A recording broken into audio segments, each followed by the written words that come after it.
Hello friends, e learning gang इस video में आपका स्वागत है। दोस्तों, इस वीडियो में हम जानेंगे कि हम किस तरीके से ई श्रम कार्ड बनवा सकते हैं। अब काफी लोग पूछते हैं कि इसके बेनिफिट क्या है। बेनिफिट इसके बहुत सारे हैं और ये कार्ड भी जो है वो फ्री ऑफ कॉस्ट बन जाता है। आपको कोई भी चार्ज नहीं देना होता, आप खुद से बना सकते हैं अपने मोबाइल फोन का इस्तेमाल करके। इस वीडियो में आपको बताऊंगा कि आप अपने मोबाइल फोन में किस तरीके से ई श्रम कार्ड बनवा सकते हैं। 5-6 मिनट का ही काम है, लेकिन यहाँ पर एक्सप्लेन करूंगा तो थोड़ा ज्यादा समय लग जाएगा।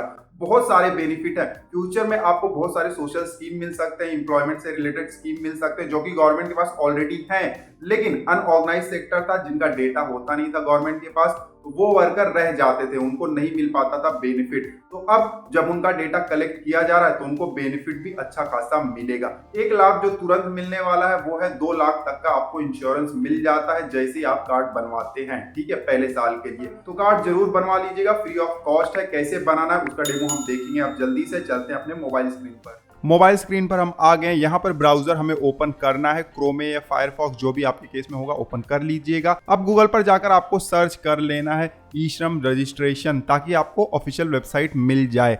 जैसे ही सर्च करेंगे, गलती से हमने आश्रम रजिस्ट्रेशन सर्च कर लिया, लेकिन गूगल इतना स्मार्ट है कि यहाँ पर उसने ऑप्शन दिखा दिया हुआ है सही वाला, register.esram.gov.in। ये ऑफिशियल वेबसाइट है। ठीक है, इस तरीके से दिखाई देगा, क्लिक कर देना है। साइट इस तरीके से ओपन हो जाता है। अब थोड़ा सा ऊपर करेंगे तो यहाँ पर कुछ इन्फॉर्मेशन दिया गया है। आपके पास आधार नंबर होना चाहिए, आधार से लिंक मोबाइल नंबर होना चाहिए, बैंक डिटेल्स होना चाहिए और आपका एज जो है वो 16 साल से लेकर 59 साल के बीच में होना चाहिए, तभी आप रजिस्ट्रेशन कर पाएंगे। थोड़ा सा नीचे आएंगे, सेल्फ रजिस्ट्रेशन का फॉर्म है। सबसे पहले आधार लिंक मोबाइल नंबर हमें यहाँ पर इंटर करना है, वो मोबाइल नंबर जो कि आधार कार्ड से लिंक है। एक्टिव भी होना चाहिए क्योंकि ओटीपी जाएगा। जल्दी से हमने इंटर कर दिया। अब नीचे कैप्चा कोड का बॉक्स है, यहाँ पर कैप्चा कोड हम इंटर कर देंगे। उसके बाद नीचे आएंगे, यहाँ पर 2 सवाल पूछा गया है कि क्या आप ईपीएफओ के मेंबर हैं, तो ये ऑटोमेटिकली नो सिलेक्टेड है। अगर नो नहीं सिलेक्टेड होगा तो आपको नो सिलेक्ट कर देना है। उसके बाद नीचे दूसरा सवाल है ईएसआईसी के मेंबर हैं, तो यहाँ पर भी ऑटोमेटिकली नो सिलेक्टेड, अगर नहीं होगा तो आप नो कर दीजिएगा। ठीक है, ध्यान देना है, अगर आप ईपीएफओ के मेंबर हैं, ईएसआईसी के मेंबर हैं या इनकम टैक्स पे करते हैं तब आप ई श्रम कार्ड नहीं बनवा सकते हैं। ठीक है, अब रजिस्ट्रेशन फॉर्म का हमने सारा डिटेल भर दिया हुआ है। नीचे आएंगे, सेंड ओटीपी का बटन है, इस पर हम क्लिक कर देंगे। क्लिक करते ही अब इंटर ओटीपी का बॉक्स आ गया है और ओटीपी भी हमारे रजिस्टर्ड मोबाइल नंबर पर सेंड हो गया है। अब ओटीपी जल्दी से हम यहाँ पर इंटर कर देंगे इस बॉक्स में और नीचे सबमिट का बटन है, इस पर हम क्लिक कर देंगे। सबमिट पर क्लिक करते इस तरीके से पेज आ जाता है। सबसे पहले अब हमें यहाँ पर आधार नंबर अपना इंटर करना है। ठीक है, जल्दी से हम इंटर कर देते हैं। उसके बाद नीचे 3 ऑप्शन है, फिंगरप्रिंट, इरिस, ओटीपी। तो ओटीपी वाला ही ऑप्शन हम सेलेक्ट करेंगे क्योंकि हमारे पास मशीन तो होता नहीं है। ठीक है, ओटीपी हम सेलेक्ट कर लेंगे। उसके बाद नीचे कैप्चा कोड हम यहाँ पर इंटर करेंगे। नीचे आएंगे, view consent form English Hindi, इस पर क्लिक करेंगे तो ये डाउनलोड भी हो जाएगा। आप डाउनलोड करके इसको पढ़ भी सकते हैं। ठीक है, और फिर उसके नीचे एक चेक बॉक्स है, इस पर क्लिक करना है, I agree to the term condition. ठीक है, सब कुछ यहाँ पर हमने भर दिया हुआ है। नीचे देखिए सबमिट का बटन है, इस पर हमें क्लिक कर देना है। क्लिक करते ही ओटीपी सेंड हो गया है हमारे रजिस्टर्ड मोबाइल नंबर पर और स्क्रीन पर हमें ओटीपी इंटर करने का बॉक्स दिखाई दे रहा है। थोड़ा सा नीचे कर लेते हैं और जो ओटीपी हमें आया हुआ है इस बॉक्स में हम इंटर कर देंगे और नीचे देखिए वैलिडेट का बटन है, इस पर हमें क्लिक कर देना है। वैलिडेट पर क्लिक करते इस तरीके से अब रजिस्ट्रेशन फॉर्म हमें दिखाई देगा। अब हमें यहाँ पर अपना डिटेल इंटर करना है, पर्सनल डिटेल इंटर करना है, एड्रेस इंटर करना है, एजुकेशन क्वालिफिकेशन इंटर करना है, ऑक्यूपेशन स्किल, बैंक डिटेल, सब कुछ यहाँ पर इंटर करना है। और थोड़ा सा नीचे आएंगे, यहाँ पर पर्सनल पर्टिकुलर्स है एज पर आधार। आधार कार्ड में जो हमारा डिटेल होता है वो सारा का सारा यहाँ पर हमें दिखाई दे रहा है। एकदम आखिरी में आएंगे और यहाँ पर चेक बॉक्स है आई एग्री वाला, इस पर क्लिक कर देंगे और नीचे continue to enter other details, इस पर हमें क्लिक कर देना है। अब इस तरीके से स्क्रीन आ गया है। पहला वाला टैब यहाँ पर ग्रीन दिखाई दे रहा है, मतलब कंप्लीट हो गया है। सेकंड टैब यहाँ पर आ गया है पर्सनल इन्फॉर्मेशन का। स्क्रॉल करके नीचे जाएंगे, अब यहाँ पर पर्सनल इन्फॉर्मेशन फीड करने के बहुत सारे बॉक्सेस आ गए हैं। सबसे पहले रजिस्टर्ड मोबाइल नंबर है, यहाँ पर हम कुछ इंटर नहीं कर सकते। आधार वाला मोबाइल नंबर यहाँ पर ऑटोमेटिकली आ गया। उसके बाद इमरजेंसी मोबाइल नंबर है, ये ऑप्शनल है, ध्यान दीजिएगा। कुछ जो ऑप्शन है उसमें रेड स्टार है तो वो कंपलसरी भरना है, जिसमें रेड स्टार नहीं है वो ऑप्शनल है, उसको आप चाहें तो भरिए, अदरवाइज छोड़ भी सकते हैं। तो इमरजेंसी मोबाइल नंबर हम छोड़ देंगे। उसके बाद नीचे ईमेल आईडी हम इंटर कर देंगे। उसके बाद मैरिटल स्टेटस है, जो वैलिड है वो सिलेक्ट कर लेंगे। हमारे केस में मैरिड है।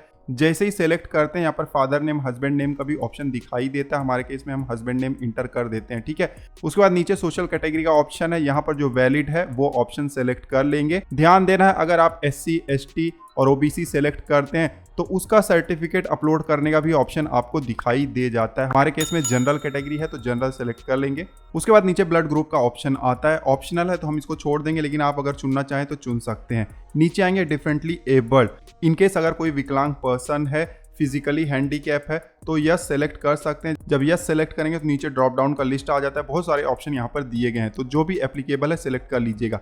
हमारे केस में तो नो है तो हम नो सिलेक्ट कर लेंगे। उसके बाद नीचे आएंगे तो यहाँ पर नॉमिनी का डिटेल हमें इंटर करना है। नॉमिनी का नाम, नॉमिनी का डेट ऑफ बर्थ, नॉमिनी का जेंडर और नॉमिनी के साथ हमारा क्या रिलेशन है वो हमें यहाँ पर सिलेक्ट कर लेना है। सारे डिटेल हमने यहाँ पर फीड कर दिया नॉमिनी का भी। अब नीचे सेव एंड कंटिन्यू का बटन है, इस पर हमें क्लिक कर देना है। क्लिक करते ही अब इस तरीके से स्क्रीन आ गया। पर्सनल इन्फॉर्मेशन का टैब भी ग्रीन हो गया, मतलब कंप्लीट हो गया। अब हमें एड्रेस इंटर करना है इस पेज पर। नीचे आएंगे स्क्रॉल करके, सबसे पहले रेसिडेंशियल डिटेल्स हमें देना है। यहाँ पर होम नेटिव स्टेट है तो स्टेट का नाम यहाँ पर हमें सेलेक्ट कर लेना है। स्टेट का नाम जब सेलेक्ट कर लेंगे तो नीचे यहाँ पर डिस्ट्रिक्ट का नाम हमें सेलेक्ट कर लेना है। उसके बाद स्टेट स्पेसिफाइड आईडी, तो यहाँ पर हम MH इंटर कर देते हैं, महाराष्ट्र का यही है। अगर आपको इंटर करना है तो करिए, अदरवाइज छोड़ सकते हैं, ये कंपलसरी नहीं है, ठीक है। नीचे आएंगे करंट एड्रेस लिखा हुआ है, यहाँ पर अर्बन और रूरल है तो हम सिटी जैसे एरिया में रहते हैं तो अर्बन सेलेक्ट कर लेंगे।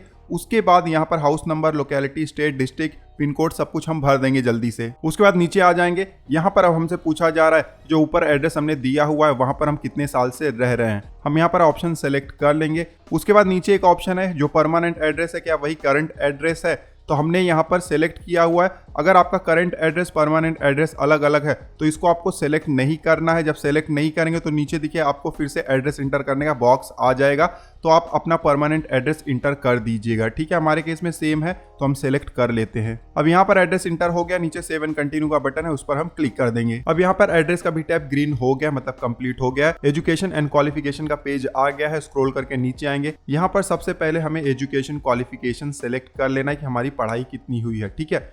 तो यहाँ पर बहुत सारा ऑप्शन दिया गया है, सिलेक्ट कर लीजिएगा जो आपके लिए एप्लीकेबल है। उसके बाद एजुकेशन सर्टिफिकेट हम यहाँ पर अपलोड कर सकते हैं, ध्यान देना ऑप्शनल है, कंपलसरी नहीं है। उसके बाद नीचे जाएंगे, मंथली इनकम स्लैब है, ये हमें सेलेक्ट कर लेना है कि हमारा मंथली इनकम कितना है, बहुत ही इंपॉर्टेंट है ये वाला चीज, ठीक है। सेलेक्ट करने के बाद नीचे इनकम सर्टिफिकेट भी आप अपलोड कर सकते हैं, ध्यान देना ये भी ऑप्शनल है, कंपलसरी नहीं है। तो सारा डिटेल हमने यहाँ पर भर दिया हुआ है। नीचे सेव एंड कंटिन्यू का बटन है, इस पर हम क्लिक कर देंगे। अब एजुकेशन क्वालिफिकेशन भी ग्रीन आ गया है। उसके बाद ऑक्यूपेशन स्किल हमें दिखाई दे रहा है, नीचे आएंगे स्क्रॉल करके उसका डिटेल भी भर देंगे। यहाँ पर हमें बताना है कि हमारा ऑक्यूपेशन क्या है, हम करते क्या है, उसके अलावा हमारे पास स्किल क्या है, ठीक है। सबसे पहले प्राइमरी ऑक्यूपेशन का ऑप्शन यहाँ पर दिखाई दे रहा है। नीचे जैसे ही कुछ 3-4 डिजिट इंटर करेंगे तो आपको लिस्ट दिखाई देगा, आप सेलेक्ट कर सकते हैं कि आप क्या काम करते हैं। अलग अलग तरीके से ऑक्यूपेशन सर्च करके आप सेलेक्ट कर सकते हैं। उसके अलावा ऊपर देखिए इंफॉर्मेशन का एक मार्क है, click to view NCO code list, इस पर जब क्लिक करेंगे तो एक अलग से पेज ओपन हो जाता है। यहाँ पर देखिए पूरा लिस्ट दिया गया है, तो आपको अपना ऑक्यूपेशन सर्च कर लेना है यहाँ पर, और वही ऑक्यूपेशन आपको रजिस्ट्रेशन फॉर्म में इंटर कर देना है। जब आप ऑक्यूपेशन सेलेक्ट कर लेते हैं तो नीचे देखिए ऑक्यूपेशन, फैमिली नेम और सेक्टर नेम भी ऑटोमेटिकली आ जाता है। उसके बाद नीचे आएंगे वर्किंग एक्सपीरियंस, जो काम आप कर रहे हैं, जो आपने ऊपर मेंशन किया हुआ है, कितने साल का उसमें एक्सपीरियंस है आपको यहाँ पर मेंशन कर देना है। जो भी आपके लिए एप्लीकेबल है सिलेक्ट कर लीजिएगा। अब सेकेंडरी ऑक्यूपेशन भी अगर कोई है तो यहाँ पर आप मेंशन कर सकते हैं, हमारे केस में नहीं है तो इसको हम ब्लैंक छोड़ देंगे, कंपलसरी नहीं है। ऑक्यूपेशन का सर्टिफिकेट भी आप अपलोड कर सकते हैं अगर चाहे तो, कंपलसरी नहीं है, ठीक है। उसके बाद नीचे आएंगे, क्या कोई स्किल आपने एक्वायर किया हुआ है, तो यहाँ पर ड्रॉप डाउन में 2 ऑप्शन आ जाते हैं, रिसीव किया हुआ है वोकेशनल ट्रेनिंग या तो नहीं रिसीव किया हुआ है। जो भी एप्लीकेबल है आप यहाँ पर सेलेक्ट कर लीजिएगा। उसके बाद नीचे सब स्किल भी आ जाता है, तो यहाँ पर भी 3-4 ऑप्शन दिखाई दे रहे हैं, जो भी एप्लीकेबल है सेलेक्ट कर लीजिएगा, ठीक है। ध्यान देना ये सब कंपलसरी नहीं है, इसको आप छोड़ भी सकते हैं। उसके बाद नीचे देखिए एक और ऑप्शन है, क्या आप अपना स्किल अपग्रेड करने वाले हैं, तो यहाँ पर भी 2 ऑप्शन है, जो भी एप्लीकेबल है सेलेक्ट कर लीजिएगा, ठीक है। ध्यान देना है ये सारे जो नीचे वाले हैं वो कंपलसरी नहीं, इनको आप छोड़ भी सकते हैं, ठीक है। अब जब सब डिटेल आप पूरा इस पेज पर भर दें तो नीचे सेव एंड कंटिन्यू का बटन है, इस पर आपको क्लिक कर देना है। ऑक्यूपेशन वाला टैब भी ग्रीन हो गया, मतलब कंप्लीट हो गया। अब बैंक डिटेल्स हमें फीड करना है। स्क्रॉल करके पेज के नीचे आ जाएंगे। अब बैंक के सारे डिटेल इंटर करने के ऑप्शन यहाँ पर आ गए हैं। बैंक सीडिंग विथ आधार यहाँ पर ऑटोमेटिकली नो है। उसके बाद नीचे आएंगे, बैंक अकाउंट नंबर हमें अपना यहाँ पर इंटर करना है। उसके बाद नीचे फिर से बैंक अकाउंट नंबर हमें रिपीट करना है। यहाँ पर ध्यान देना है एक्टिव बैंक अकाउंट आप यहाँ पर इंटर करिएगा, क्योंकि गवर्नमेंट की बहुत सारी लाभ की योजनाएं चलती हैं, डायरेक्ट बैंक ट्रांसफर होता है, तो अकाउंट नंबर बिल्कुल सही होना चाहिए। ठीक है, हम जल्दी से यहाँ पर इंटर कर देंगे। उसके बाद नीचे अकाउंट होल्डर का नाम हमें यहाँ पर मेंशन करना है। बैंक के पासबुक में जिस तरीके का नाम होगा उस तरीके से यहाँ पर इंटर करना है। आपके बैंक अकाउंट में जो नाम है, जो आधार कार्ड में नाम है, वो सेम होना चाहिए, क्योंकि बैंक में भी आजकल केवाईसी होता है, तो वो भी आप करवा लीजिएगा। उसके बाद नीचे आएंगे तो आईएफएससी कोड हमें यहाँ पर इंटर कर देना है। आईएफएससी कोड इंटर करने के बाद बगल में ग्रीन सर्च का बटन है, इस पर आपको क्लिक कर देना है। जैसे ही क्लिक करेंगे देखिए बैंक नेम और ब्रांच नेम ऑटोमेटिकली यहाँ पर फीड हो गया है। सारा बैंक का डिटेल हमने भर दिया हुआ है। नीचे सेव एंड कंटिन्यू का बटन है, इस पर हम क्लिक कर देंगे। कंटिन्यू पर क्लिक करते फिर से इस तरीके से पेज आ जाता है। सारा अब ग्रीन हो गया, सारा डिटेल हमने भर दिया हुआ है। थोड़ा सा नीचे आएंगे, यहाँ पर प्रीव्यू का ऑप्शन है। नीचे देखिए पूरा डिटेल हमें दिखाई देता है, जो आधार कार्ड से आया है वो भी, जो हमने भरा हुआ है वो भी। एक बार आप चेक कर लीजिएगा सब कुछ सही है या नहीं। और उसके बाद एकदम नीचे आना है आपको। नीचे आएंगे तो यहाँ पर डिक्लेरेशन है, इसको आपको पढ़ लेना है। उसके बाद नीचे जाएंगे तो एक चेक बॉक्स है, इस पर क्लिक कर देना। ये अंडरटेकिंग है कि आपने सही इन्फॉर्मेशन भरा हुआ है और एग्री करते हैं सारे टर्म कंडीशन। थोड़ा सा नीचे आएंगे और यहाँ पर 3 बटन है, लॉग आउट, एडिट और सबमिट का। अगर ऊपर आपको कुछ भी रॉन्ग दिखाई दे रहा है तो एडिट के बटन पर क्लिक करके आप फिर से अपना फॉर्म भर सकते हैं। सब कुछ सही है जैसे कि हमारे केस में, तो हम सबमिट वाले बटन पर क्लिक कर देंगे। अब जैसे ही हमने सबमिट किया हमें एक मैसेज आ गया, आप स्क्रीन पर देख सकते हैं। तुरंत अभी एक मैसेज आया हुआ है, मैं आपको दिखा देता हूं इसमें क्या लिखा हुआ है। सक्सेसफुली हमने ई श्रम पोर्टल पर रजिस्टर कर लिया हुआ है। हमें एक यूएन नंबर भी आ गया है, इसको आपको संभाल कर रखना है। इस तरीके से आपको मैसेज आएगा। मैं आपको स्क्रीन पर दिखाता हूँ।